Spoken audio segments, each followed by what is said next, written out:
దేవుని పరిశుద్ధ నామమునకు మహిమ కలుగును గాక. కూడి వచ్చిన మీ అందరికీ యేసు ప్రభు నామములో నా ప్రేమ వందనాలు. ఈరోజు దేవుని వాక్యాన్ని వినటానికి మనమందరము మన హృదయాలను సిద్ధపరచుకుందాం. మనం గత 3 నెలలుగా పరిశుద్ధాత్మ దేవుని గురించి నేర్చుకుంటున్నాం. మనము పోయిన వారము చాలా విస్తృతంగా దేవుని యొక్క మాటలు, పరిశుద్ధాత్మ శాస్త్రములో అనేక సత్యాలను మనం నేర్చుకున్నాం. పరిశుద్ధాత్మకు ఇయ్యబడిన పేర్లను మనము ఆలోచించాం. ఎవరికైనా ఏమైనా పేర్లు గుర్తున్నాయండి? తర్వాత పరిశుద్ధాత్మ యొక్క పరిచర్యలను చూస్తూ వచ్చాం. పరిశుద్ధాత్మ యొక్క వివిధ పరిచర్యలు కదా. మనము సృష్టిలో పరిశుద్ధాత్మని పరిచర్య ఉందని చూసాము. తర్వాత లేఖనాల విషయంలో లేఖనాలు ఏ విధంగా అందజేయబడ్డాయి, లేఖనాలు ఏ విధంగా వ్రాయబడ్డాయి, అంత మాత్రమే కాకుండా లేఖనాలు మనం చదివినప్పుడు మన జీవితంలో అవి ఏ విధంగా మన మనస్సుకు ఏ విధంగా అర్థమవుతాయి, మన జీవితంలో ఏ విధంగా అన్వయించబడతాయి, ఆ విధంగా పరిశుద్ధాత్మ యొక్క పాత్ర దేవుని వాక్యంలో మనం చూస్తూ వచ్చాం. హల్లెలూయా. అంటే దేవుని నోట నుండి వచ్చిన మాట ప్రవక్తకు రావటము, ప్రవక్త నుంచి ఆ యొక్క గ్రంథములోకి రావటము, గ్రంథములో నుంచి ఆ మాట మన చేతిలోకి రావటము, మన చేతిలో ఉన్న బైబిల్లో నుంచి మన హృదయంలోనికి ఆ మాటలు రావటం. సో ఈ ప్రాసెస్ అంతటిలో ఎవరి పాత్రను చూసామో? పరిశుద్ధాత్మని పాత్ర. సో సృష్టిలో చూసాము, లేఖనాల విషయంలో చూసాము, ఇశ్రాయేలు చరిత్రలో చూసాము, యేసయ్యలో చూసాము, ఒక పాపి విషయంలో పరిశుద్ధాత్మని పాత్ర చూసాము, సంఘం విషయంలో చూసాము, క్రైస్తవుల్లో, తర్వాత పెంతెకొస్తు పండుగ దినాన సాతాను విషయములో, తర్వాత పరిశుద్ధాత్మ వరాలు, పరిశుద్ధాత్మ ఫలాలు అనే 11 విషయాల్లో మనము ఆ యొక్క పరిశుద్ధాత్మ పాత్ర చూసాము. సో ఇదంతా కూడా నేను పోయిన వారం మీకు జ్ఞాపకం చేశాను. యూట్యూబ్లో ఉన్నాయి. నోట్స్ రాసుకున్న వాళ్ళు ఒకవేళ ఏమైనా మిస్ అయితే యూట్యూబ్లో చూసి రాసుకోవచ్చు. ఈరోజు నేను సంఘములో పరిశుద్ధాత్మని పాత్ర గురించి బోధించదలుచుకుంటున్నాను. సంఘములో పరిశుద్ధాత్మ పరిచర్య ఏ విధంగా ఉంటుంది, పరిశుద్ధాత్మకు సంఘానికి మధ్య సంబంధం ఏంటి, పరిశుద్ధాత్ముడు సంఘములో ఏ విధంగా ఉంటాడు అన్న విషయాలు నేను మీతో ఈరోజు జ్ఞాపకం చేస్తాను. హల్లెలూయా. దానికంటే ముందు మనం ప్రార్థన చేసుకుందాం. మరొకసారి ప్రార్థన చేసుకొని ప్రభు సహాయాన్ని అడుగుదాం. దయగలిగిన తండ్రి, ప్రేమగల మా ప్రభువా, మా గొప్ప దేవ, గొప్ప తండ్రి, మా నాయన, నీ పాదముల దగ్గరకు మేము వస్తుంటున్నాం. తండ్రి, నీవే మాతో మాట్లాడు, మమ్మను దీవించు నాయన, మమ్మను ఆశీర్వదించు. నీ వాక్యము ద్వారా నాయన మమ్మను ఉత్తేజపరచండి, ఉజ్జీవింపచేయండి. నీ వాక్యము ద్వారా తండ్రి ప్రభువా మమ్మను వెలిగింపచేయమని ప్రార్థిస్తుంటున్నాం. తండ్రి, సాతానుడు ఎంతో కుయుక్తిగా నాయన మా మనస్సులను నాయన, మా హృదయాలను నాయన ప్రభు నాయన మా యొక్క సమయాన్ని దొంగిలించాలని ప్రభు నాయన ఎంతో ఆశపడుతుంటుండగా నీవే కనికరించు నాయన. నీ కృపను దయచేయండి నాయన, నీ సహాయము దయచేయండి ప్రభు నాయన. మేము సాతాను ఉచ్చులో పడకుండా నాయన నీ యొక్క సన్నిధిలో మేము గడిపే సమయము నాయన మా జీవితాలకు ఆశీర్వాదకరంగా ఉంచమని ప్రార్థిస్తుంటున్నాం. తండ్రి, మా ప్రాణాత్మ దేహాలను నీ పాదముల దగ్గర పడవేస్తుంటున్నాం. పరిశుద్ధాత్మ శాస్త్రములో తండ్రి మేము ఈరోజు ఒక కొత్త పాఠము నేర్చుకోవాలని ఆశతో కూర్చొని ఉంటుండగా తండ్రి నీ వాక్యాన్ని మాకు వినిపింపచేయమని, అల్పుడు అయోగ్యుడు నాయన, అపరాధి నాయన నీ పక్షాన్ని నిలవబడుతుంటుండగా నీవే కనికరించి నాయన నీ కృపను దయచేయమని నాయన మమ్మల్ని నీ చేతికి అప్పగించుకుంటూ యేసు నామములో ఈ ప్రార్థన అడిగి వేడుకొలుచుంటున్నాము మా ప్రియ పరమ తండ్రి, ఆమేన్. సంఘము అంటే లోకములో నుంచి బయటకు పిలువబడిన జనాంగము. ఈ యొక్క సందేశాన్ని నేను పోయిన వారమే ప్రారంభించాను. ఈ విషయాలను కూడా మీకు చెప్పాను. సంఘము అనే పదము గ్రీకు భాషలోని ఎక్లీసియా అన్న పదంలో నుంచి వచ్చింది. దాని అర్థం ఏంటంటే బయటకు పిలువబడిన ప్రజల సమూహం కదా.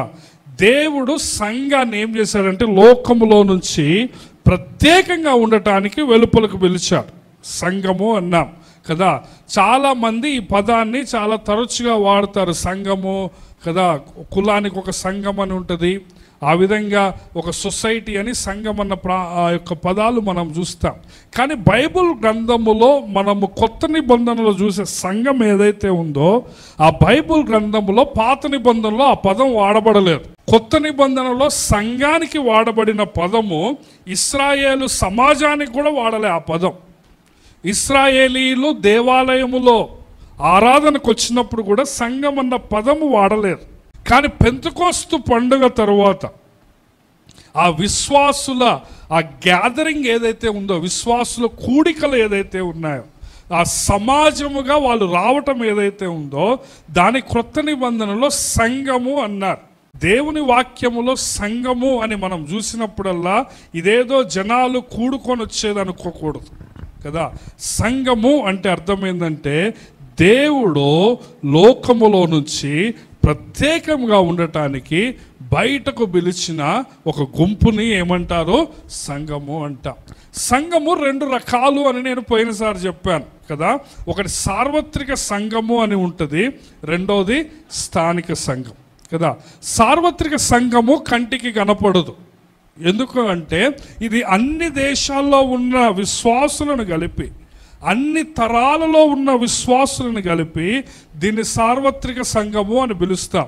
అంటే పెంతెకోస్తు పండుగ రోజు నుంచి ఆ క్రీస్తు శకము 33వ సంవత్సరంలో జరిగిన ఆ పెంతెకోస్తు పండుగ నుంచి యేసు ప్రభు రాకడ వరకు ఈ భూత వర్తమాన భవిష్యత్ కాలములో ఎంతమంది విశ్వాసులైతే ఉన్నారో, యేసు ప్రభువుని సొంత రక్షకునిగా అంగీకరించి యేసు రక్తంలో కడగబడిన ప్రజలు ఎంతమంది అయితే ఉన్నారో వీళ్ళందరినీ ఏమంటామంటే సార్వత్రిక సంఘము అంటాం. ఇదే నూతన యెరూషలేం, ఇదే క్రీస్తు యొక్క పెండ్లి కుమార్తె. యేసు ప్రభు వచ్చినప్పుడు ఎదుర్కోవటానికి పోయే క్రీస్తు వధువు ఎవరంటే సార్వత్రిక సంఘం. దీనిలో అన్ని డినామినేషన్లు ఉంటాయి. బైబిల్ని ఫాలో అయ్యే, యేసు ప్రభువుని నమ్మే, యేసు ప్రభు రక్తంలో కడగబడిన ప్రతి విశ్వాసి దీనిలో ఉంటాడు. యేసు ప్రభు చనిపోయిన 50 రోజుల తర్వాత పెంతెకోస్తు పండుగ రోజున పరిశుద్ధాత్ముడు ఎల్లకాలము సంఘములో విశ్వాసులలో ఉండటానికి, విశ్వాసులతో ఉండటానికి ఆయన దిగి వచ్చాడు. సో ఆ యొక్క పెంతెకోస్తు పండుగ దినము నుంచి ఆయన రాకడ వరకు అన్ని తరాలు, అన్ని ప్లేసెస్లో ఉండే విశ్వాసులందరిని ఏమంటాము? సార్వత్రిక సంఘము, చర్చ్. సో బైబిల్ గ్రంథములో సంఘము అని చెప్పినప్పుడు అది సార్వత్రిక సంఘం గురించి చెప్పబడుతుందా లేకపోతే స్థానిక సంఘం గురించి చెప్పబడుతుందా కూడా మనం ఆలోచించాలి. గలతీలో ఉన్న సంఘానికి వందనములు చెప్పుచు రాయునది అంటాడు పౌలు గారు. అంటే దాని అర్థము పౌలు గారు స్థానిక సంఘానికి రాస్తున్నాడు. సో ఈ సార్వత్రిక సంఘాన్ని బైబిల్ గ్రంథము చాలా పదాలతో పోల్చారు. నేను ఇప్పుడే ఒక పదం చెప్పాను, క్రీస్తు వధువు అని, పెండ్లి కుమార్తె అని, నూతన యెరూషలేము అనే పదాలతో ఈ సార్వత్రిక సంఘాన్ని పోలుస్తూ వచ్చారు. సో ఎఫెసీ 2వ అధ్యాయము 19 నుంచి మనం గమనిస్తే దేవుడు ఇక్కడ సార్వత్రిక సంఘాన్ని ఒక భవనముతో పోలుస్తున్నాడు. దేంతో పోలుస్తున్నాడు చెప్పండి? భవనం. ఈ యొక్క భవనములో ప్రతి ఇటుక ఒక విశ్వాసి, ఒక బిల్డింగ్. దేవుడు ఈ సార్వత్రిక సంఘాన్ని అంతటిని దేవుడు ఉండే బిల్డింగ్గా పోలుస్తున్నాడు. ప్రతి విశ్వాసి నువ్వేంటది? ఈ యొక్క బిల్డింగ్లో ఒక ఇటుకలాగా. ఈ దేశంలో ఉన్న వాళ్ళు మాత్రమే కాదు, ఏ దేశంలో ఉన్నా మనకంటే ముందున్న వాళ్ళు వీళ్ళందరూ ఎవరు చెప్పండి? ఒక్కొక్క ఇటుకలాగా పోలుస్తున్నాడు. చూడండి 19వ వచనం, ఎఫెసీ 2:19. కాబట్టి మీరిక మీదట పరజనులను పరదేశులనై ఉండక పరిశుద్ధులతో ఏక పట్టణస్థులను దేవుని ఇంటివారునై ఉన్నారు. క్రీస్తు యేసే ముఖ్యమైన మూలరాయి అయి ఉండగా అపోస్తులను ప్రవక్తలను వేసిన పునాది మీద మీరు కట్టబడి ఉన్నారు. ప్రతి కట్టడమును ఆయనలో చక్కగా అమర్చబడి ప్రభువునందు పరిశుద్ధమైన దేవాలయమగుటకు వృద్ధి పొందుచున్నది. ఆయనలో మీరు కూడా ఆత్మ మూలముగా దేవునికి నివాస స్థలమయ్యుండుటకు కట్టబడుచున్నారు. సో ఇక్కడ పరిశుద్ధాత్ముడే ఈ సార్వత్రిక సంఘాన్ని కడుతున్నాడని మనం చూస్తుంటున్నాం. హల్లెలూయా. సో సార్వత్రిక సంఘములో పరిశుద్ధాత్ముని పాత్ర ఏంటంటే, సార్వత్రిక సంఘాన్ని కట్టేది ఎవరు చెప్పండి? పరిశుద్ధాత్ముడు. సార్వత్రిక సంఘం అంటే అర్థమైంది కదా, అన్ని ప్రదేశాల్లో, అన్ని తరాల్లో, అన్ని శతాబ్దాల్లో ఉన్న విశ్వాసులందరిని ఏమంటామో సార్వత్రిక. ఇదంతా ఒక బిల్డింగ్తో పోల్చాడో, ఈ బిల్డింగ్ని కట్టేది ఎవరంటే పరిశుద్ధాత్మ దేవుడు. ఈ బిల్డింగ్లో నువ్వొక ఇటుక, వేరే సంఘంలో వాళ్ళొక ఇటుక, వేరే దేశంలో 100 సంవత్సరాల క్రితంలో ఉన్న వాళ్ళు కూడా ఆ గోడ అయిపోయింది, ఇప్పుడు ఇంకొక గోడ కడతా ఉన్నారు. సో ఈ విధంగా ఈ బిల్డింగ్ అంతా అయిపోయినప్పుడు ఏమొస్తాడు? ప్రభువు వస్తాడు, వచ్చి ఆయన దానిలో నివసిస్తాడట. హల్లెలూయా. సో ఈ యొక్క సార్వత్రిక సంఘాన్ని పెండ్లి కుమార్తెగా పోల్చారు, నూతన యెరూషలేముగా పోల్చారు. ఇక్కడ మనం ఒక భవనముగా చూస్తూ ఉంటున్నాం. కాబట్టి ప్రియమైన దేవుని బిడ్డలారా, పరిశుద్ధాత్ముడు నిన్ను ఈ యొక్క సార్వత్రిక సంఘము అనే భవనములో నిన్ను ఒక ఇటుకలాగా అమర్చాలని చూస్తున్నాడు. నువ్వు ఆ విధంగా అమర్చబడటానికి ఇష్టపడుతున్నావు. నువ్వు ఎటువంటి ఇటుకలాగా ఉంటున్నావు? నిన్ను ఇటుకలాగా పెట్టినప్పుడు ఆ సార్వత్రిక సంఘములో ఆ పరిశుద్ధులందరితో నీవు కలిసిపోతున్నావా, లేక ఏమైనా వంకర టింకర్లు నీలో ఉంటున్నాయా? ఒకసారి మనం ఆలోచించుకుందాం. నీవు ఆ యొక్క భవనములో ఒక మంచి స్తంభములాగా, ఆ మంచి గోడలో ఉన్న ఒక ఇటుకలాగా ఉండటానికి నీవు ప్రయాసపడాలి. హల్లెలూయా. కొన్నిసార్లు కొన్ని గోడలు చూసినప్పుడు కొన్ని ఇటుకలు కదా, ఈ ఇటుక తీసి వేరే ఇటుక పెట్టండి అంటారు, ఈ రాయి సరిగా లేదు అంటారు. కాబట్టి నీవు ఎటువంటి ఇటుకలాగా ఉంటున్నావు దేవుని భవనములో? నీవు ఒక ప్రాముఖ్యమైన ఇటుకలాగా ఉండాలి. ఇక్కడ మనం ఏం చూస్తున్నామంటే, క్రీస్తు యేసట ముఖ్యమైన మూల రాయి ఉండగంట, అపోస్తులు ప్రవక్తలు వాళ్ళు పునాది రాళ్ళు లాగా ఉంటున్నారట. సో దేవుడు వాళ్ళ పరిచర్యను బట్టి వాళ్ళ స్థానం ఇస్తున్నాడు. సో ఈ పునాది రాళ్ళు ఎవరంటే అపోస్తులు, ప్రవక్తలు. సో సంఘములో నీవు ఒక మంచి స్తంభముగా ఉండాలని దేవుడు ఆశపడుతున్నాడు. ఈ సార్వత్రిక సంఘం అంతటిలో కూడా నీకు కూడా ఒక పాత్ర ఉన్నది. నేనేదో దంసలాపురం కాలనీలో ఏదో ఒక మారుమూల గ్రామములో ఏదో ఒక చిన్న సంఘానికి పోయే చిన్న మందిరములో చిన్న పాస్టర్ గారి దగ్గర చిన్న విశ్వాసిని అనుకోవద్దు నువ్వు. కానీ నీవు కూడా ఏంది, ఆ పెద్ద సార్వత్రిక సంఘములో, ఆ భవనములో నీవు లేకపోతే ఆడ ఖాళీ ఉంటుంది. హల్లెలూయా. దేవుడు నిన్ను అట్టి విధముగా నిర్మించాలని ఇష్టపడుతున్నాడు. కానీ నువ్వేం చేయాలంటే ఆ అమర్చబడటములో నీవు పరిశుద్ధాత్మకు సహకరించాలి.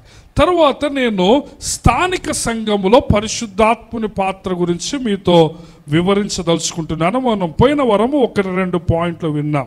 స్థానిక సంఘము అంటే ఏంటి? స్థానిక సంఘము అంటే ఒక కాపరి క్రింద క్రమముగా కూడుకునే విశ్వాసుల గుంపును ఏమంటారు? స్థానిక సంఘం అంట. సార్వత్రిక సంఘము కనపడదు, కానీ స్థానిక సంఘం కనపడుతుంది. ఇది స్థానిక సంఘం కదా. ఇప్పుడు మనం చూసే సంఘం ఏంటిది? ఇది స్థానిక, ఇది లోకల్ చర్చ్. సో స్థానిక సంఘం అనేది మనకు కనపడుతుంది. స్థానిక సంఘానికి ఒక కాపరి ఉంటాడు. సో ఒక నిర్దిష్టమైన ఒక ప్లేస్లో ఒక కాపరి క్రింద కూడుకునే విశ్వాసుల సముదాయాన్ని ఏమంటాము? స్థానిక సంఘము అంటాం. సో స్థానిక సంఘములో పరిశుద్ధాత్ముని పాత్ర మొట్టమొదటిది ఏంటంటే, పరిశుద్ధాత్మ సన్నిధి, పరిశుద్ధాత్మ శక్తి ప్రతి ఆరాధన కూడికలో ఉండాలని ఆయన ఇష్టపడుతున్నాడు. అది నెంబర్ 1. ఫిలిప్పీలకు రాసిన పత్రిక 3వ అధ్యాయము 3వ వచనం. హల్లెలూయా. సో మొట్టమొదటిది ఏంటంటే, పరిశుద్ధాత్మ దేవుడు ప్రతి కూడికలో ఉండాలని ఇష్టపడుతున్నాడు. సో ఈరోజు ఈ ఆదివారపు ఆరాధనలో మన మధ్యలో ఎవరున్నారు చెప్పండి?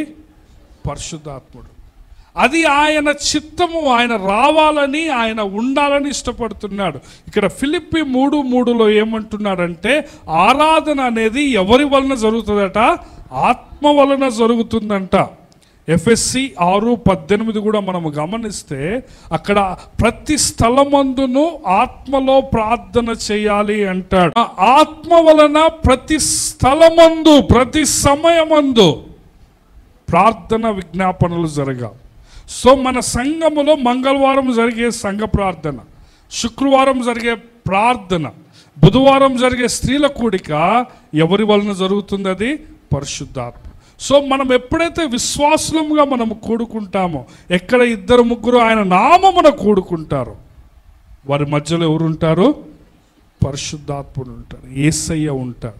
సో స్థానిక సంఘంలో మొట్టమొదటిది ఏంటంటే ప్రతి కూడికలో పరిశుద్ధాత్ముడు ఉండాలని ఇష్టపడుతున్నారు. నెంబర్ 2 ఏంటిదంటే పాటలలో కూడా సహాయం చేయాలని ఆయన కోరుకుంటున్నాడు. హల్లెలూయా. కొలస్సీలకు రాసిన పత్రిక 3వ అధ్యాయం 16వ వచనం. సో ఆత్మ సంబంధమైన పాటలట. పాటలు ఎట్లాంటి పాటలు చెప్పండి? ఆత్మ సంబంధమైన పాటలు కదా. ఎఫెసీలకు రాసిన పత్రిక 5వ అధ్యాయము 18-19 వచనాలు. ఇక్కడ ఏమంటున్నాడంటే 18వ వచనంలో మద్యముతో మత్తులై ఉండకుడి కానీ ఆత్మపూర్ణులై ఉండుడి అంటున్నాడు. హల్లెలూయా. దాని అర్థం ఏంటంటే మీ యొక్క జీవితము, మీ శరీరము మద్యముతో నింపబడకూడదు, కానీ దేంతో నింపబడాలా? పరిశుద్ధాత్మతో నింపబడాలి. హల్లెలూయా. దాని అర్థం ఏంటంటే మద్యముతో నింపబడిన వాడు మద్యము స్వాధీనంలో ఉంటాడు, అవునా కదా? పరిశుద్ధాత్మతో నింపబడిన వాడు ఎవరి స్వాధీనంలో ఉంటాడు? పరిశుద్ధాత్మ స్వాధీనంలో ఉంటాడు. సో నీవు దేనితో నింపబడితే నువ్వు దాని స్వాధీనంలో ఉంటావు. సో మద్యముతో మత్తులై ఉండొద్దు, కానీ దేనితో నీవు నింపబడాలా? Be filled with the holy spirit.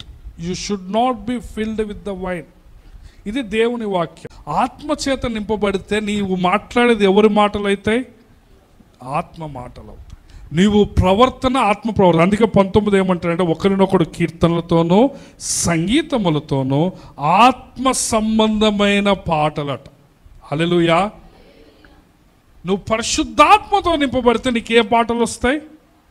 ఆత్మ సంబంధమైన. సో పాటలలో కూడా పరిశుద్ధాత్ముని పాత్ర ఉంటుంది. చాలామంది పాటలు పాడటానికి సిగ్గుపడుతూ ఉంటారు, మొహమాట పడుతూ ఉంటారు, నోరు తెరవరు.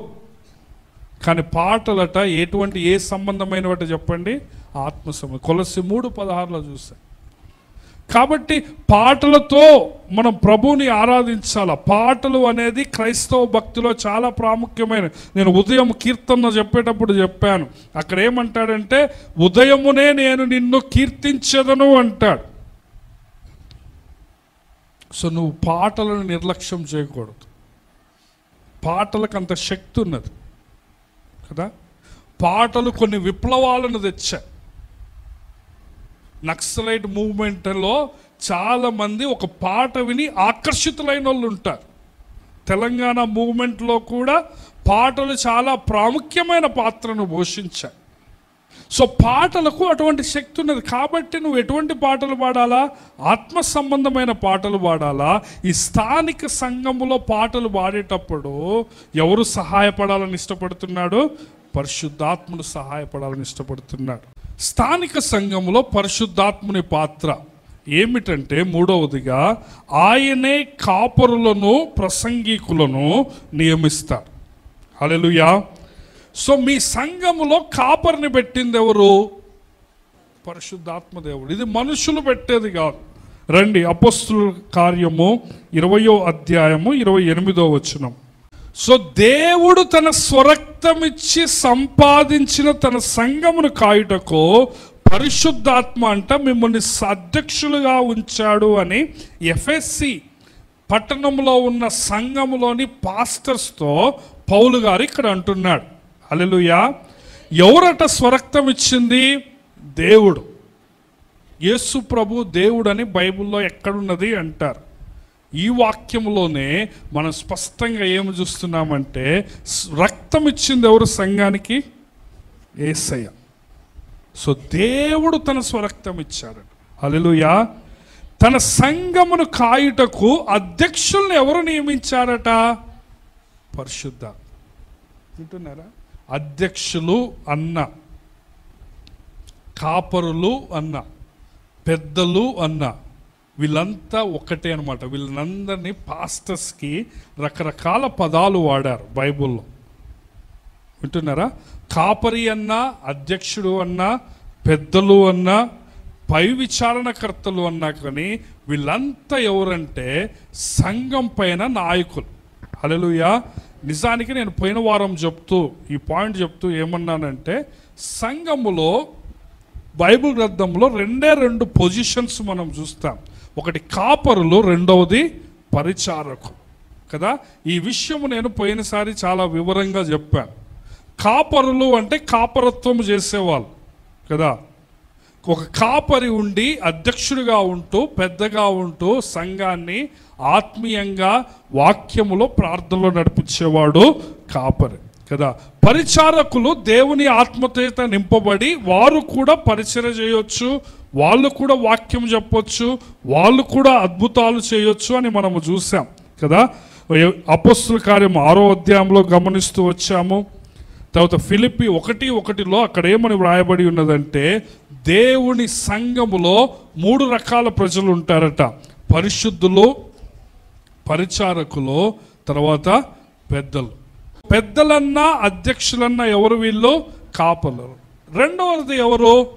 పరిచారకులు. మూడవది ఎవరంటే పరిశుద్ధులు, అంటే మిగిలిన విశ్వాసులు అని అర్థం కదా. 1 పేతురుకు రాసిన పత్రిక 5వ అధ్యాయం 1 నుంచి చదువుదాం. సో పేతురు ఏమంటున్నాడంటే, మొదటి వచనంలో తోటి పెద్దను అంటున్నాడు. అంటే పేతురు కూడా నేను కూడా సంఘ పెద్దనే అంటున్నాడు. నిజానికి పేతురు సంఘము స్థాపించబడటంలో చాలా ప్రముఖమైన పాత్ర పోషించాడు. వాళ్ళందరూ ప్రార్థన చేసినప్పుడు, పరిశుద్ధాత్ముడు వచ్చినప్పుడు పేతురు ప్రసంగం చేస్తాడు పెంతెకొస్తు పండుగ రోజున. అంటే యేసు ప్రభు పేతురుతో మాట్లాడేటప్పుడే అంటాడు, ఈ బండ మీద నా సంఘమును కడతాను. సో ఆ విధంగా పేతురు అపోస్తులందరిలో నాయకుడు, యేసు ప్రభు శిష్యులందరిలో పెద్దవాడు. అయినప్పటికీ సంఘములో పేతురుకున్న స్థానం ఏంటో చెప్పండి? పెద్ద. ఏంటో చెప్పండి? పెద్ద. తోటి పెద్దను మీలాగా నేను, అంటే పెద్దలు అంటే ఎవరు? కాపరు కదా. తోటి పెద్దను నేను మిమ్మల్ని హెచ్చరించుచున్నాను అంటే కాపరులతో ఏం చెప్తున్నాడు? బలిమి చేత కాక, దేవుని చిత్త ప్రకారము ఇష్టపూర్వకముగాను దుర్లాభేక్షతో కాక సిద్ధ మనసుతో మీ మధ్యనున్న దేవుని మందను పై విచారణ చేయొచ్చు దానిని కాయడు. అంటే పెద్దలు ఏం చేయాలి? సంఘాన్ని కాయాలి. అంటే వాళ్ళు కాపరులు. మీకు అప్పగింపబడిన వారిపైన ప్రభువునైనట్టుండక మందకు మాదిరులుగా ఉండడు. మీరు బాసులాగా ఉండకూడదు సంఘం మీద, కాపరులు అనేవారు. కానీ మందకి ఎట్లుండాలట? మాదిరిగా ఉండాలి. ఎందుకు అంటే ప్రధాన కాపరి ప్రత్యక్షమైనప్పుడు మీరు వాడబారని మహిమా కిరీటము పొందుకుంటారు అంటున్నాడు కదా. సో ఈ కాపరులందరి మీద ఎవరున్నాడు? ప్రధాన కాపరి, ఆయనే యేసు ప్రభువు. కాబట్టి స్థానిక సంఘములో కాపరులను, పరిచారకులను, ప్రసంగం చేసేవారిని నియమించేది ఎవరు? పరిశుద్ధాత్మ. నీవు సంఘములో వాక్యం చెప్తున్నావంటే, నీవు సంఘములో పరిచారకుడిగా ఉన్నావంటే నిన్ను నియమించింది ఎవరు చెప్పండి? పరిశుద్ధాత్మ. సో పరిశుద్ధాత్మ దేవుడు కాపరులను నియమిస్తే నువ్వు కాపరులను సరిగా మర్యాదగా చూడాలి. దేవుని వాక్యం అది చెప్తాం కదా. రండి, 1 తెస్సలోనికీయులకు రాసిన పత్రిక 5వ అధ్యాయము 12-13 వచనాలు. 12వ వచనం, మరియు సహోదరులారా మీలో ప్రయాసపడుచు ప్రభువునందు మీకు పైవారై ఉండి మీకు బుద్ధి చెప్పిన వారిని మన్నన చేసి వారి పనిని బట్టి వారిని ప్రేమతో మిక్కిలి ఘనముగా ఎంచాలట. సేవకులకు మన్నన చేయాలి, సేవకులకు మర్యాద ఇవ్వాలి. దేవుని వాక్యం చెప్పే సత్యం ఇది. సేవకులను ఘనముగా ఎంచాలి. 1 తిమోతి 5:17లో బాగా పాలన చేసే పెద్దలు అంటే కాపరులు విశేషముగా వాక్యమందును ఉపదేశమందును ప్రయాసపడు వారిని రెట్టింపు సన్మానమునకు పాత్రులునుగా ఎంచాలి. నేనేదో సంఘ కాపరిని కాబట్టి నాకు మీరు రెస్పెక్ట్ ఇవ్వండి అని చెప్పటం లేదు. నేను కేవలము దేవుని వాక్యంలో ఉన్న మాటలు మీకు తెలియజేస్తున్నా కదా. ఇక్కడ ఏమంటున్నాడంటే సేవకులకు, ఉపదేశం చేసే వాళ్ళకి, వాక్యమందు ప్రయాసపడే వాళ్ళకి డబుల్ సన్మానం ఇవ్వాలట, రెట్టింపు సన్మానం ఇవ్వాలి అని దేవుని వాక్యం చెప్తా కదా. మన సంఘంలో కొద్దిమందే సేవకులకి రెస్పెక్ట్ ఇచ్చే వాళ్ళు ఉంటారు. చాలామంది చిన్న పొరపాటు దొరికితే సేవకుడిలో దాన్ని పెద్ద నేరముగా చేసి చెప్పేవాళ్ళు ఉన్నారు కదా. సేవకుడు ఒక మనిషి అన్నది మర్చిపోతారు. సేవకుడు అంటే ఏ పొరపాటు చేయకూడదు. ఏమైనా పొరపాటు చేసిండా దాన్ని భూతద్దంలో చూసి ఎంత పెద్ద నేరం చేసిండని చెప్తా ఉంటా కదా. మీకు ఎంతమంది తెలుసు మీ పాస్టర్ గారు కూడా ఒక మనిషే అని? కానీ పాస్టర్ గారు పొరపాట్లు చేస్తే ఒప్పుకోరు. మేము చేయొచ్చు, మేము నేరాలు చేసినా నువ్వు మమ్మల్ని ఏమనొద్దు, కానీ పాస్టర్ గారు పొరపాటు చేస్తే బూర పట్టుకొని ఊరంతా చెప్తారు. కానీ దేవుని వాక్యం ఏమంటుంది? సేవకులను ఏం చేయాలట? రెట్టింపు సన్మానానికి పాత్ర. దేవుని వాక్యం చెప్పే సత్యాలు. దేవుని వాక్యాన్ని మీరు మీ జీవితాలు అన్వయించుకుంటే మీకు ఆశీర్వాదమే. నన్ను గౌరవించినా గౌరవించకపోయినా నేనేం ఫీల్గా. మరొక వచనం చూపిస్తాను. గలతీలకు రాసిన పత్రిక 6వ అధ్యాయము 6వ వచనం చూడండి. ఇక్కడ 6 నుంచి 10 వచనాలు చదివితే సంఘం పట్ల, సేవకుల పట్ల నీ వైఖరి ఏ విధంగా ఉండాలో దేవుడు తెలియజేస్తూ ఉన్నాడు. 6వ వచనంలో ఏమంటున్నాడంటే, వాక్యోపదేశము పొందువాడు ఉపదేశించువానికి మంచి పదార్థములన్నిటిలో భాగమియాలి. అది పౌలు గారు గలతీ సంఘాన్ని చెప్తా ఉంటున్నాడు కదా. మంచి పదార్థంలో నువ్వేం చేయాలి? సేవకునికి, వాక్యం చెప్పేవాడికి భాగం ఇవ్వాలి. ఎందుకు? మోసపోకుడి, దేవుడు వెక్కిరింపబడు. మనుషుడు ఏమి విత్తుతాడో ఆ పంటనే కోస్తాడు. నీవు శరీరేచ్ఛలను బట్టి విత్తితే శరీరం అనే పంటనే కోస్తావు. ఆత్మను బట్టి విత్తితే ఆత్మను నిత్య జీవం అనే పంటను కోస్తావు. ఈ రోజున నీవు సంఘంలో ఉన్న నాయకుల పట్ల, మీ పాస్టర్ గారి పట్ల నీవు శారీరకంగా ఆలోచించి, శారీరకంగా నీవు ఆలోచిస్తే నువ్వు అదే పంటను కోస్తావు. కానీ నువ్వు ఎట్లా ఆలోచించాలి చెప్పండి? ఆత్మీయంగా ఆలోచించాలి. వ్యవసాయ నియమంలో, పంట నియమంలో 3 సూత్రాలు ఉంటాయి. ఎవరికైనా గుర్తున్నాయా? ఈ పంట శాస్త్రములో, పంట సిద్ధాంతంలో 3 నియమాలు, 3 సూత్రాలు ఉన్నాయి. ఒకటేంటంటే నువ్వు ఏది విత్తితే అదే కోస్తావు కదా. గోధుమలను విత్తితే నువ్వేం కోస్తావు? గోధుమే. శరీరాన్ని విత్తితే నువ్వేది కోస్తావు? శరీరం. క్షయమైపోయేది వస్తుంది. ఆత్మానుసారంగా ఆత్మను విత్తితే ఆత్మ. మామిడికాయ విత్తనం విత్తితే జామ చెట్టు రాదు. సో నువ్వు ఏది విత్తుతున్నావు నీ జీవితంలో, మందిరములో, దేవుని గృహం విషయములో, సేవకుల విషయములో నువ్వు ఆత్మానుసారంగా విత్తితే నీకేమవుతుంది? అదే పంట నీకు వస్తుంది. దేవుడు ఏమంటాడు? మోసపోకుడి, వెక్కిరింపబడడు, నువ్వు ఏమి విత్తుతున్నావు అంటున్నాడు. రెండవ నియమం ఏంటంటే, నువ్వు ఎంత విత్తితే అంతే పంట వస్తుందా? ఎంత వస్తుంది? బస్తాడు వడ్లు ఎత్తినావు అనుకోండి, ఎన్ని బస్తాలు వస్తాయి? మళ్ళీ వడ్లు 30-40 బస్తాలు వస్తాయి. కొన్నిసార్లు 120-130 బస్తాలు కూడా వస్తాయి. అంటే నీవు ఒక చెడు విత్తనం విత్తితే ఎన్ని చెడు విత్తనాలు నువ్వు కోయాల్సి వస్తుంది? 100 రెట్లు కోయాల్సి వస్తుంది. కానీ నువ్వు అదే మంచి విషయం విత్తావనుకోండి, దేవుని మందిరంలో, నువ్వు ఆత్మీయ జీవితంలో, నీ యొక్క కుటుంబానికి కొరకై, అది ఏమవుతుంది? విత్తిన దానికంటే ఎక్కువగా వస్తుంది. అందుకే 30దంతలుగా, 60దంతలుగా, 100 పంట వస్తుందట కదా. అదేంటో రెండోది. మొదటిది ఏంటది? ఏది విత్తితే అదే కోస్తావు. రెండోది విత్తిన దానికంటే ఎక్కువ కోస్తావు. మూడోది ఏంటంటే విత్తిన తర్వాత కోస్తావు. వడ్లు ఇత్తారనుకోండి, కోయటానికి 3-4 నెలలు పట్టింది. మామిడి చెట్టు విత్తారనుకోండి, ఒక 10 ఏళ్ల కాలం పడుతుంది. కొన్ని చెట్లు 20-30 ఏళ్ల కాలం పడుతుందట. అంటే దాని అర్థం ఏంటంటే నువ్వు విత్తిన తర్వాత కోస్తావు. నువ్వు ఏదైనా కీడు చేసినప్పుడు, ఏదైనా చెడు చేసినప్పుడు దాని రిజల్ట్ ఎమ్మటే రాకపోవచ్చు. నువ్వు ఏదైనా మంచి చేసినప్పుడు దేవుడు వెంటనే ప్రతిఫలం ఇయ్యలేకపోవచ్చు, కానీ ఖచ్చితంగా దాని ఫలం వస్తుంది.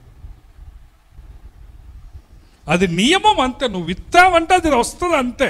కాకపోతే టైం మారుతుంది. కొన్ని ఎమ్మటే వస్తాయి, కొన్ని సంవత్సరానికి వస్తాయి, కొన్ని 3-4 నెలలకు వస్తాయి, కొన్ని 20-30 ఏళ్ళ కల్లా వస్తాయి. కానీ అది వచ్చేది మాత్రము తథ్యం. అవునా కాదండి? ఏదన్నా విత్తినావు అనుకోండి, నువ్వు గుంటను దోవినావు, అదే గుంటలో నువ్వు ఈరోజే పడతావని లేదు, కానీ ఖచ్చితంగా పడతావు ఏదో ఒక రోజు. అందుకే ఏమంటున్నాడు ఇక్కడ చూడండి, మోసపోకుడి, దేవుడు విక్రింపబడు, మనుష్యుడు ఏమి విత్తునో అదే పంట కోస్తాడు. 9 చూడండి, మనము మేలు చేయుటయందు విసుకయుందుము, మనము అలయక మేలు చేసితిమా, తగిన కాలమందు పంటను కోస్తా. కాబట్టి మనం మేలు అనే విత్తనాలు విత్తటములో విసిగిపోకూడదు. నేను ఇన్ని మేలులు చేశాను, నాకు మళ్ళా తిరిగి ఏమి రావటం లేదే అని నువ్వు విసుక్కోకూడదు. ఏమంటున్నాడు? తగిన కాలమందు నువ్వు ఆ పంటను కోస్తావు. హల్లెలూయా. ఎక్కువ కోస్తావు, ఖచ్చితంగా కోస్తావు. నువ్వు మేలు విత్తనాలు విత్తితే కోస్తావు. అందుకే 10వ వచనం ఏమంటున్నాడు? కాబట్టి మనకు సమయము దొరికిన కొలది అందరి ఎడలను, అంటే లోకమంతటికి మనం మేలు చేయాలా, కానీ స్పెషల్గా విశేషముగా ఎవరికి చేయాలట? విశ్వాస గృహమునకు చేరిన వారి ఎడల మేలు చేయాలట. అది దేవుని వాక్యం చెప్పాను. దేవుని వాక్యం ఏం చెప్తుందంటే అందరికీ మేలు చేయండి, కానీ ఎక్కువగా ఎవరికి చేయాలట? విశ్వాస గృహం, సంఘానికి చేయాలి. కాబట్టి 6వ వచనంలో అంటున్నాడు, ఏమంటున్నాడు? ఉపదేశించువానికి మంచి పదార్థముల్లో భాగం. ఇది దేవుని వాక్యం చెప్పే సంగతి. కాబట్టి ఈ ఉపదేశించే వారిని, ఈ ప్రసంగికులను, ఈ పెద్దలను, పరిచారకులు నియమించింది ఎవరు? పరిశుద్ధ. ఎన్ని విషయాలు చూసాం మనము? 3 చూసాం ఇప్పటి వరకు కదా. ప్రతి కూడికలో ఆయన ఉంటాడని, 2వది పాటల్లో సహాయం చేస్తాడని, 3వది ఆయనే కాపులను నియమిస్తాడని చూసాం. 4వది ఏంటంటే ఆయనే అభిషేకిస్తాడు. అభిషేకించేది ఎవరు చెప్పండి? పరిశుద్ధాత్మదేవుడు. నియమించటము వేరు, అభిషేకించటం. రండి, 1 కొరింథీయులకు రాసిన పత్రిక 2వ అధ్యాయము 4వ వచనం. సో పౌలు గారు ఏం చెప్తున్నారంటే, నేను పరిచర్య చేసినప్పుడు, వాక్యాన్ని బోధించినప్పుడు పరిశుద్ధాత్మ శక్తిని కనపరిచాను అంటున్నాడు. హల్లెలూయా. రోమీలకు రాసిన పత్రిక 15వ అధ్యాయము 18వ వచనాన్ని మనము గమనిస్తే, అక్కడ పౌలు గారు నా యొక్క పరిచర్య మహత్కార్యముల చేతను, గురుతుల చేతను జరిగింది అంటున్నాడు. సో సేవకులు నియమించటమే కాకుండా పరిచర్య చేసేవాడిని పరిశుద్ధాత్మ దేవుడు ఏం చేస్తాడు? అభిషేకిస్తాడు. ఆ అభిషేకం ఉన్నప్పుడు కార్యాలు జరుగుతాయి. సో దేవుని సంఘములో నువ్వు ఏ పాత్ర ఉన్నా, పాటలు పాడే పాత్ర కావచ్చు, పరిచారకుల పాత్ర కావచ్చు, వాక్యము చెప్పే పాత్ర కావచ్చు కదా, వాయిద్యాలు కొట్టే పాత్ర కావచ్చు, దేవుడు నీకేం జ్ఞాపకం చేస్తున్నాడంటే, నిన్ను అభిషేకించేది ఎవరు? పరిశుద్ధాత్మ. నీవు పరిశుద్ధాత్మ సహాయముతో అభిషేకం. ఈ అభిషేకము పోగొట్టుకోవచ్చు, మీకు తెలుసో తెలియదు. చాలామంది మొదట్లో ఉన్న అభిషేకము రాను రాను పోతా ఉంటుంది. అభిషేకము కోసం నువ్వు ప్రతిరోజు ప్రార్థన చేయాలి. పరిశుద్ధాత్మ అభిషేకము, పరిశుద్ధాత్మ నింపుదల. ఒకసారి నువ్వు అభిషేకించబడ్డావు, ఇంకా జీవితాంతం అభిషేకం ఉంటుందని కాదు. నువ్వు పరిశుద్ధాత్మను దుఃఖపెట్టినప్పుడు, నీవు సొంతగా పాపములో పడ్డప్పుడు నీ అభిషేకం పోతుంది. దేవుని వాక్యం చెప్పే సత్యం అది. నువ్వు ప్రతిరోజు ప్రార్థనలో ఎంత ప్రార్థన చేసుకుంటే నీ మీద అంత అభిషేకం ఉంటుంది. ఈరోజు నీవు అభిషేకించబడ్డావు కాబట్టి అదే అభిషేకం రేపు ఉంటుందని నువ్వు అనుకోకూడదు. దేవుడు నిన్ను అభిషేకించాలని ఇష్టపడుతున్నాడు, కానీ దానికి నువ్వేం చేయాలి? ప్రతిరోజు ప్రార్థన చేయాలి, పరిశుద్ధమైన జీవితం జీవించాలి. నేను సేవకులకే కాదని చెప్పేది, విశ్వాసులైన నేను మీకు చెప్తున్నాను. నేను ప్రభు చిత్తమైతే ఒకరోజు నేను పరిశుద్ధాత్మ నింపుదల గురించి ఒక వర్తమానం చెప్తాను. ప్రతిరోజు నీవు నింపబడాలి. హల్లెలూయా. 5వది ఏంటంటే స్థానిక సంఘంలో పరిశుద్ధాత్ముని పాత్ర. సంఘస్థులను పరిశుద్ధాత్ముడు హెచ్చరిస్తాడట. హల్లెలూయా. 1 తిమోతి 4వ అధ్యాయము 1-2 వచనాలు. అయితే కడవరి దినములలో కొందరు అబద్ధికులు వేషధారణ వలన మోసపరచు ఆత్మలయందు దెయ్యముల బోధయందును లక్ష్యముంచి విశ్వాస భ్రష్టులగుదురని ఆత్మ చెప్పుచున్నాడు. ఆత్మ హెచ్చరిక చేస్తున్నాడు.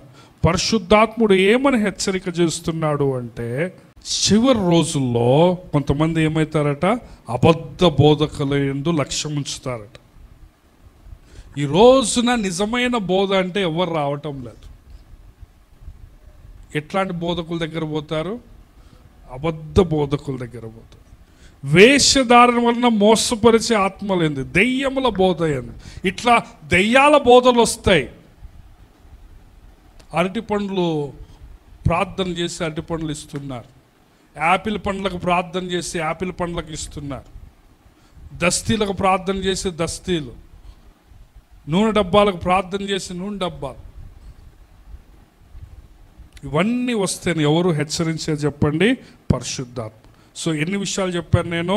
5 చెప్పాను. మొట్టమొదటిది ఏంటి? ప్రతి కూడికలో పరిశుద్ధాత్ముడు ఉండాలని ఇష్టపడుతున్నారు. 2వది పాటల్లో సహాయం చేయాలని. 3వది కాపర్లను నియమిస్తాడు. 4వది వాళ్ళని అభిషేకిస్తాడు. 5వది హెచ్చరిస్తున్నాడు. తర్వాత 6వది సంఘములో పరిశుద్ధాత్ముడే నిర్ణయాలు తీసుకుంటాడు. హల్లెలూయా. అపోస్తుల కార్యం 15వ అధ్యాయానికి వద్దాం. 28-29 వచనాలు. ఇక్కడ అపోస్తుల కార్యం 15వ అధ్యాయంలో యెరూషలేము మహాసభ జరుగుతుంది. అన్యులు కూడా సున్నతి చేయాలని వాళ్ళు గొడవలు పెట్టుకుంటున్నారు. ఇక్కడ యూదులు ఏ విధంగా సున్నతి చేసుకుంటారో అన్యులు కూడా యేసు ప్రభువుని నమ్ముకుంటే సున్నతి చేయాలని వాళ్ళు ఆ విధంగా చర్చించినప్పుడు వాళ్ళు ఒక నిర్ణయం తీసుకుంటారు. చూడండి 28వ వచనము. వాళ్ళు ఏం చేస్తారంటే, సున్నతి అవసరము లేదు కానీ విగ్రహములకు అర్పించిన వాటిని, రక్తమును, గొంతు పిసికి చంపిన దానిని, జారత్వమును విసర్జింపవలను. ఈ అవశ్యమైన వాటికంటే ఎక్కువ ఏ భారమును మీ మీద మోపకూడదని పరిశుద్ధాత్మకును మాకును తోచను అంటున్నారు. ఇక్కడ ప్రాముఖ్యంగా పేతురు, యాకోబు, యోహాను సంఘంలోని పెద్దలు వీళ్ళు ఏమంటున్నారంటే, మేము ప్రార్థన చేశాము, పరిశుద్ధాత్మ మాకు ఈ నిర్ణయం తీసుకోమని చెప్పాడు. విగ్రహాలకు అర్పించి తినొద్దు, జారత్వము చేయొద్దు, వ్యభిచారము చేయొద్దు, పరిశుద్ధంగా ఉండండి, ఇంతకంటే ఏమీ భారం మేము పెట్టాం. ఇది ప్రాముఖ్యంగా సున్నతి అవసరము లేదు అనే నిర్ణయాన్ని ఈ పెద్దలు ఎవరితో కలిసి తీసుకున్నారంటే పరిశుద్ధాత్మతో కలిసి నిర్ణయము తీసుకున్నారు. 7వది ఏంటంటే సంఘ కార్యాలను ఆశీర్వదించటానికి, ప్రోత్సహించటానికి, గద్దించటానికి పరిశుద్ధాత్ముడు ఇష్టపడతాడు. ప్రకటన గ్రంథానికి వద్దాం. 2వ అధ్యాయం 7వ వచనం. చెవిగలవాడు ఆత్మ సంగములతో చెప్పుచున్న మాట వినుగాక. జయించువానికి దేవుని పరదైసులో ఉన్న జీవవృక్ష ఫలములు భుజింపనిస్తాను అంటున్నాను. అందరు నాకెళ్ళి చూడండి. ప్రకటన గ్రంథము 2వ అధ్యాయం 3వ అధ్యాయములో దేవుడు సంఘములో ఉన్న కాపరులకు, 7 సంఘాల్లో ఉన్న నాయకులకు ఉత్తరాలు యోహాను ద్వారా పంపిస్తున్నాడు. యేసయ్య ఉత్తరాలు పంపిస్తున్నాడు. యోహానుకు చెప్తే యోహాను ఆ ఉత్తరాలను 7 సంఘాలకు పంపిస్తున్నాడు. ప్రతి ఉత్తరము చివరిలో ఏమంటాడంటే, ఆత్మ ఈ మాట మీతో చెప్తున్నాడు అంటాడు. హల్లెలూయా. 7 ఉత్తరం చివరిలో ఏమంటారు? పరిశుద్ధాత్మ మీతో ఈ మాట చెప్తున్నాడు. పరిశుద్ధాత్మ మిమ్మల్ని ఈ విధంగా గద్దిస్తున్నాడు. పరిశుద్ధాత్ముడు మిమ్మల్ని ఈ విధంగా ప్రోత్సహిస్తున్నాడు. పరిశుద్ధాత్ముడు మిమ్మల్ని ఈ విధంగా ఆశీర్వదిస్తున్నాడు. 7వ వచనంలో ఏమంటున్నాడు? చెవి గలవాడు ఆత్మ సంఘములతో చెప్పుచున్న మాట వినుగాక. ఎవరట సంఘముతో చెప్పేది మాట? ఆత్మ. ఏంటది? జయించువానికి దేవుని పరదైసులో ఉన్న జీవవృక్ష ఫలం ఇస్తాడు. ఎవరికట ఇచ్చేది? ఓడిపోయే వాళ్ళకి కాదు. చిన్న శోధన వచ్చినా ఓడిపోతున్నావు. నువ్వు పార్టీకి రమ్మంటే పోతున్నావు, కొట్లాటకి రమ్మంటే పోతున్నావు, ఫ్రెండ్స్ రమ్మంటే పోతున్నావు. సో నువ్వు జయించేవాడివా ఓడిపోయేవాడివా? జయించేవాడికి ఏమిస్తాడట? పరదేశంలో ఉన్న జీవ వృక్ష ఫలం ఇస్తాడు. చూడండి, ఇక 11వ వచనం చూడండి. మళ్ళా, సంగములతో ఆత్మ చెప్పుచున్న మాట చెవిగలవాడు వినుగాక, జయించువాడు రెండవ మరణం వలన ఏ హానియో చెందడు. జయించువాడు అనండి. 17వ వచనం చూడండి. సంగములతో ఆత్మ చెప్పుచున్న మాట చెవిగలవాడు వినుగా. సో సంఘాన్ని గద్దించేది ఎవరు? పరిశుద్ధాత్మదేవుడు. జయించువానికి మరుగైయున్న మన్నాను భుజింపనిస్తాను, మరియు అతనికి తెల్లని రాయినిస్తాను. ఆ రాతి మీద చెక్కబడిన కొత్త పేరుండును, పొందిన వానికే కానీ అది మరి ఎవనికి తెలియదు. ఈ విధంగా 3వ అధ్యాయం 6వ వచనం, 13వ వచనం, 22వ వచనంలో చూస్తాం. జయించువాడు 29వ వచనం, 2వ అధ్యాయం 29వ వచనం, సంగములతో ఆత్మ చెప్పుచున్న మాట చెవిగలవాడు వినుగా. సో ఆత్మ మాట్లాడతాడు, ఆత్మ ప్రోత్సహిస్తాడు, ఆత్మ గద్దిస్తాడు. కాబట్టి సంఘము అనేది నాకెళ్ళి చూడాలి. అందరూ విశ్వాసులు అనేవాళ్ళు ఎవరి దృష్టిలో కరెక్ట్గా ఉండాలా? మనుషుల దృష్టిలోనే. పరిశుద్ధాత్మ దృష్టిలో నువ్వు కరెక్ట్గా ఉండాలి. నీకు ప్రోగ్రెస్ రిపోర్ట్ ఇచ్చేది ఎవరో? పరిశుద్ధాత్మ. నీ యొక్క జీవితాన్ని మూల్యాంకనము చేసి నీలో ఇది కరెక్ట్గా ఉన్నది, ఇది కరెక్ట్గా లేదు అని చెప్పేది ఎవరో? పరిశుద్ధాత్మ. నీవు మనుషుల దృష్టికి ఏ విధంగా, చాలామంది ఎట్టుంటారంటే, నన్ను ఎవ్వరూ చెడ్డ వ్యక్తి అనుకోకూడదు, నన్ను ఎవ్వరూ అపార్థం చేసుకోకూడదు, నన్ను ఎవరైనా అపార్థం చేసుకుంటే నేను తట్టుకోలేను. దేవుడు ఏమనుకుంటుండ అన్నది పట్టించుకోరు. ఎప్పుడు ఎవరు అందరూ నన్ను మంచోడు అనుకోవాలి, నాలాంటి మంచోడు ఈ కాలనీలో లేడని నా గురించి అందరూ చెప్పుకోవాలంట. కానీ ఎప్పుడన్నా నువ్వు ఆలోచించినవా, నా గురించి పరిశుద్ధాత్మ దేవుడు వీడు జయించువాడు అని చెప్పాలి. వీడు నా దృష్టిలో వీనికి 100కి 100 మార్కులు ఇస్తున్నా అని చెప్పాలని ఎప్పుడన్నా ఆలోచించినవా? మనం ఎప్పుడు ఏం ఆలోచిస్తామో, మనుషులు మనల్ని మెప్పించాలి. ప్రభువునందు ప్రియమైన దేవుని బిడ్డలారా, మనము సమాజం దృష్టిలో కాకుండా పరిశుద్ధాత్మ దృష్టిలో మనము సరైన వారముగా ఉండాలి. చివరిగా పరిశుద్ధాత్మ దేవుడు 8వదిగా సువార్త పనికై సంఘాన్ని నిర్దేశిస్తాడు. సంఘాన్ని సువార్త పని చేయమని పరిశుద్ధాత్ముడు నిర్ణయిస్తున్నాడు. అపోస్తుల కార్యములు 13వ అధ్యాయం 1వ వచనంలో కొంతమంది పేర్లు ఉంటున్నాయి. అంతియోక సంఘములో ఉన్న పేర్లు. 2వ వచనం చూడండి. వారు ప్రభువుని సేవించుచు ఉపవాసము చేయుచుండగా పరిశుద్ధాత్మ, నేను బర్నబాను సౌలును పిలిచిన పని కొరకు వారిని నాకు ప్రత్యేకపరచుడని సంఘంతో చెప్తున్నా.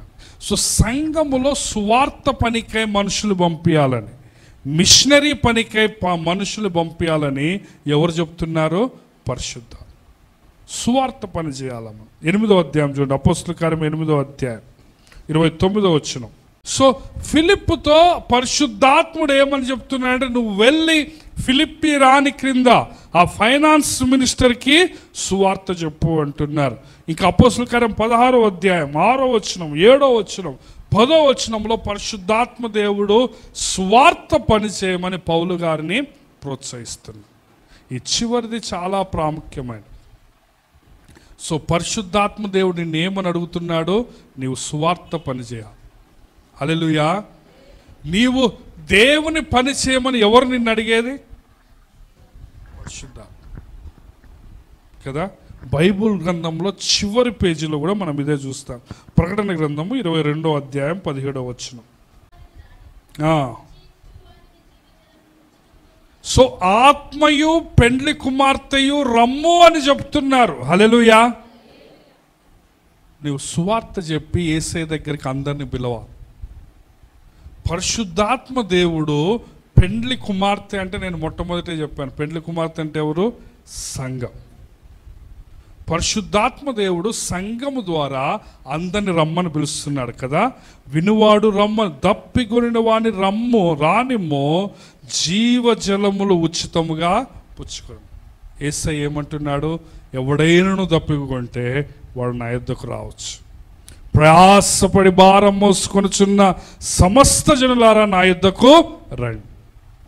సో పరిశుద్ధాత్మ దేవుడు పెండ్లి కుమార్తె ఇద్దరు కలిసి పిలవాలందరు. నువ్వు ఎంతమందిని పిలుస్తున్నావు ఇప్పటి వరకు? ఎంతమందికి నువ్వు సువార్త చెప్పావు? ఎంతమందికి నువ్వు ప్రభువు దగ్గరకు తీసుకొని వచ్చా? స్థానిక సంఘంలో పరిశుద్ధాత్ముని పాత్ర మనం చూస్తున్నాం. పరిశుద్ధాత్ముడు నీతో ఉండి అందరినీ యేసయ్య దగ్గరకు ఆహ్వానించాలి అని ఆయన నిన్ను కోరుకుంటున్నాడు. పరిశుద్ధాత్ముడు డైరెక్ట్గా పోయి రమ్మని చెప్పడు, కానీ ఏం చేస్తున్నాడు? ఆయన మనుషుల్ని పంపిస్తున్నాడు. అపోస్తలుల 13, 8, 16 ఈ అధ్యాయాల్లో మనం చూసాం. హల్లెలూయా. నీవు పరిశుద్ధాత్మ స్వరానికి లోబడి ఏం చేయాలా? అందరినీ ప్రభు దగ్గరకు తీసుకుని రావు. మనం బలలోకి వెళ్తుంటున్నాం. ఇప్పుడు 1 కొరింథీ 11వ అధ్యాయం 26వ వచనములో బల్ల గురించి చెప్పినప్పుడు ఏమని రాయబడ్డదంటే, మీరు ఈ రొట్టెను తిని ఈ పాత్రలోని త్రాగునప్పుడల్లా ప్రభు వచ్చే వరకు ఆయన మరణమును ప్రచురించుదురు. అందరు నాతో పాటు గట్టిగా చెప్పండి. కాబట్టి నీవు ప్రచురించాలా ఆయన మరణాన్ని. బలలో నీవు పాల్గొంటున్నావంటే ఆయన మరణాన్ని నీవు ప్రచురించాలి. పరిశుద్ధాత్మ పెండ్లి కుమార్తె రమ్ము అని చెప్పాలి. నీవు ప్రకటించి వాళ్ళని ఆ జీవజలాల దగ్గర తీసుకుని రావు. ఆయన మరణించాడు నీ కోసం. నువ్వు ఇంకా చనిపోవాల్సిన అవసరం లేదు. నువ్వు ఇంకా నరకానికి పోవాల్సిన అవసరం లేదు. నువ్వు నా దగ్గరికి రా అని యేసయ్య పిలుస్తున్నాడు. కానీ యేసయ్య ఏమంటున్నాడంటే, నేను చెప్పలేనది. పరిశుద్ధాత్ముడు ఏమంటున్నాడంటే, నేను చెప్పలేను, నిన్ను పంపిస్తా అంటున్నాడు.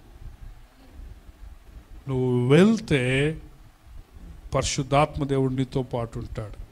ఆయనే పాపిని ఒప్పింపజేస్తాడు. కానీ మనం ఇంకా చెప్పటానికి ఇష్టపడటం లేదు.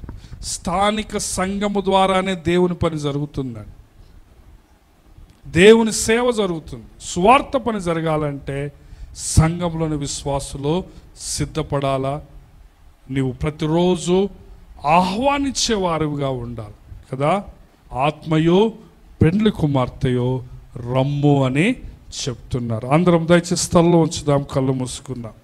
నీకు పరిశుద్ధాత్మ అభిషేకం కావాలా? ఒకసారి నువ్వు ప్రార్థన చేసుకుని జీవితాన్ని ప్రభు పాదాల దగ్గర పెట్టు. పరిశుద్ధాత్మతో కలిసి నీవు సువార్త పని చేస్తావా? పరిశుద్ధాత్ముడు నిన్ను అడుగుతున్నాడు. ఒకసారి నీ జీవితాన్ని ప్రభు సన్నిధిలో పరీక్షించుకో. నీవు ఏది విత్తుతున్నావు? మేలుకరమైన విత్తనాలు విత్తుతున్నావా? హానికరమైన విత్తనాలు విత్తుతున్నావా? ఏ పంటను విత్తితే అదే పంటను కోస్తావు. దేవుని గృహము పట్ల, ఆయన మందిరం పట్ల నీ వైఖరి ఏ విధంగా ఉంది? నీవు ఇతరులను ప్రభువు దగ్గరకు ఆహ్వానించాలి. పరిశుద్ధాత్ముడు సువార్త పని చేయమని నిన్ను కోరుతున్నాడు. నీవు సమాజం దృష్టిలో మంచివాడిగా ఉండాలని ప్రయాసపడుతున్నావా? లేక పరిశుద్ధాత్ముని దృష్టిలో సరి అయిన వాడవుగా ఉండాలని ప్రయాసపడుతున్నావా? మనుషులు నా గురించి అపార్థం చేసుకోవద్దు. నన్ను అందరూ మంచివాడు అనుకోవాలా, మంచిది అనుకోవాలని నువ్వు అనుకుంటున్నావు. కానీ దేవుని దృష్టిలో, పరిశుద్ధాత్మ దృష్టిలో నీకు మంచి పేరు ఉండాలని, నీవు సరైన వాడవుగా, సరైన దానవుగా అనిపించుకోవాలని నీకు ఆ కోరిక ఉందా? ప్రార్థన చేసుకోండి. మీ జీవితాన్ని ప్రభు సన్నిధిలో పెట్టుకోండి. దయగలిగిన తండ్రి, ప్రేమగల మా ప్రభువా, గొప్ప దేవా, గొప్ప తండ్రి, మా నాయన, నీ మాటలను బట్టి మీకు వందనాలు, స్తుతులు, స్తోత్రాలు చెల్లిస్తుంటున్నా తండ్రి. మీ వాక్యము ద్వారా మమ్మల్ని దీవించినందుకు వందనాలు. నీ వాక్యమును నాయన వినువారము మాత్రమే కాక పాటించువారముగా ఉండటానికి నీ కృపను మీరు మాకు దయచేయమని ప్రార్థిస్తుంటాం. విన్న వాక్యాన్ని ముద్రించండి నాయన. నూరంతల ప్రతిఫలము దయచేయండి నాయన. దుష్టుడు ఎత్తుకొని పోకుండా మీరే మీ కృపలో జ్ఞాపకము చేసుకొని నాయన ప్రభు నాయన విన్న ప్రతి ఒక్కరూ నాయన నీ వాక్యం చేత ఆశీర్వదించబడి మా జీవితాల్లో వాక్యాన్ని మేము అన్వయించుకొని నాయన కేవలము నాయన ఈరోజు మాత్రమే ఈ వాక్యము పనిచేయక నాయన ప్రతిరోజు పని చేయటానికి మా భవిష్యత్ అంతటిలో ఈ వాక్యము ముద్రించబడటానికి కృపను మీరు మాకు దయచేయమని మా జీవితాలను నీవు సరిచేయమని ప్రార్థిస్తూ యేసు నామములో అడిగి వేడుకొనుచుంటున్నాము తండ్రి. ఆమేన్.